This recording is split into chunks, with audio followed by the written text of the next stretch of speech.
Hello hello hello and welcome to about India. मैं सुदीप आप सबका स्वागत करता हूं। ऑप्टिमम यूटिलाइजेशन ऑफ रिसोर्सेज या फिर कहें कम फंड्स में ज़्यादा अचीव करना, ये इसरो के डीएनए में है। इसरो ने बीते सालों में अपनी साइंटिफिक मेथड से और अपनी कड़ी मेहनत से साइंटिफिक कम्युनिटी में अपनी एक स्पेशल जगह बनाई है। From launching communication satellite to entering into Mars orbit, ISRO ने भारत का नाम स्वर्णिम अक्षरों में लिखा है।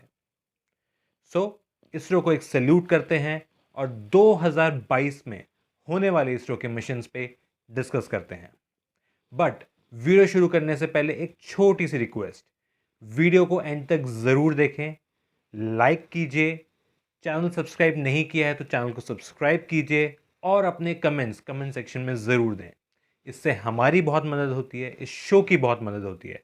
And right now I need your support, so let's get started. इससे पहले कि मैं इसरो के मिशंस को लिस्ट करना स्टार्ट करूं, मैं आपको फ्लैशबैक में लेके जाना चाहता हूं। गवर्नमेंट ऑफ इंडिया ने इसरो को स्टैब्लिश किया 1969 में। ये वो दौर था जब इकॉनमी इतनी अच्छी शेप में नहीं थी। हम नए नए आज़ाद हुए थे, हम 2 जंगें लड़ चुके थे। गवर्नमेंट ऑफ इंडिया की प्रायोरिटी स्पेस एक्सप्लोरेशन ना होते हुए बाकी के समाज सेवक के काम थे। बट स्टिल तब की गवर्नमेंट ने इंडियन साइंटिफिक कम्युनिटी को बैक किया और इसरो का गठन किया। ये तब के साइंटिस्ट का दृढ़ निश्चय था, हार्ड वर्क था और out of the box thinking थी कि 69 का इसरो आज 2022 का इसरो बन पाया।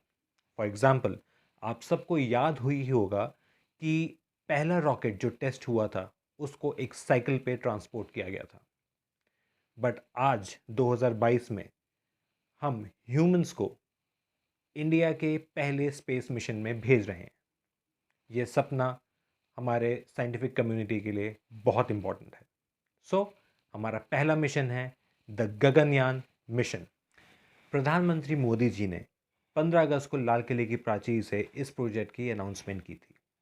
The Gaganyaan is going to be India's first human space flight. ये ह्यूमन स्पेस फ्लाइट अर्थ की लोअर ऑर्बिट में कुछ छोटे ड्यूरेशन के लिए होगी।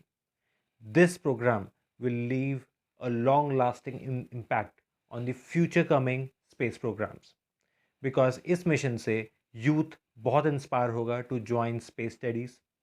Academics and private companies will join the already established ecosystem of ISRO और इंडिया के स्पेस प्रोग्राम को और बड़ा बनाएंगे।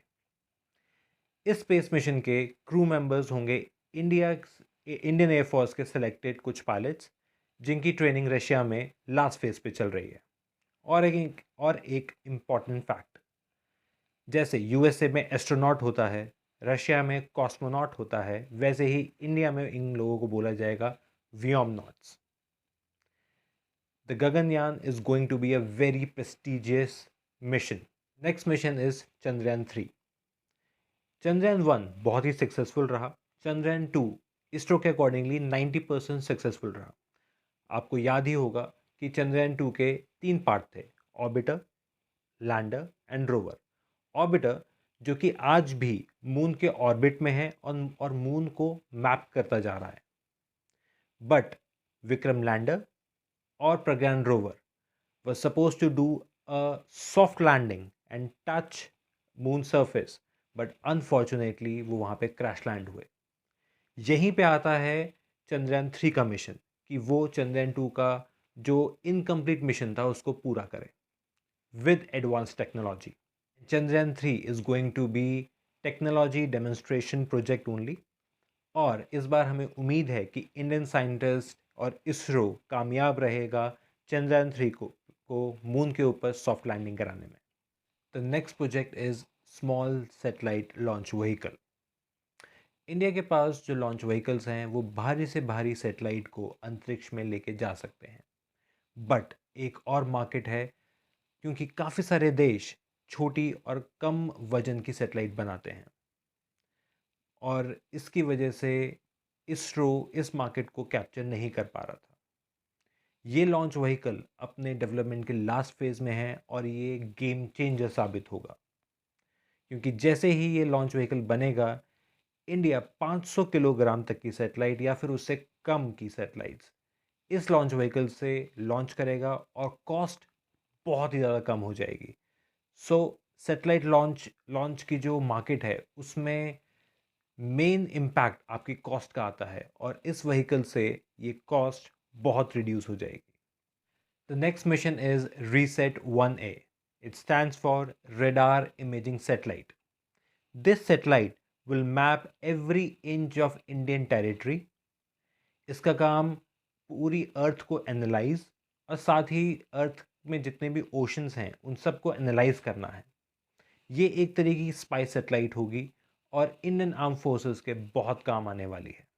The next mission is Aditya L1 mission. ज़रा सोचिए, इसरो कम्युनिकेशन सैटेलाइट स्टैब्लिश करते करते चांद पे गया, चांद से मार्स की छलांग लगाई और अब मार्स से सीधा सूरज पे। This mission will insert it's satellite into a hollow orbit L1। अगर सिंपल भाषा में समझा जाए तो 1.5 मिलियन किलोमीटर्स ये सैटेलाइट अर्थ से ट्रेवल करेगी सूरज की तरफ और इतना डिस्टेंस ट्रेवल करने के बाद वो एक हालो ऑर्बिट में आएगी और वहीं से सूरज की स्टडी करेगी उसकी कॉरोनल हीटिंग पे और सोलार विंड्स पे। और अगर ये मिशन सक्सेसफुल होता है तो न जाने क्या क्या अननोन फैक्ट्स पता लग सकते हैं। आई नो कि ये वीडियो आपको पसंद आई है, तभी आपने ये वीडियो एंड तक देखी है।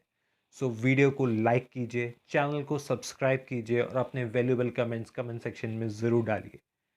तो मिलते हैं अगली बार, तब तक के लिए बाय बाय।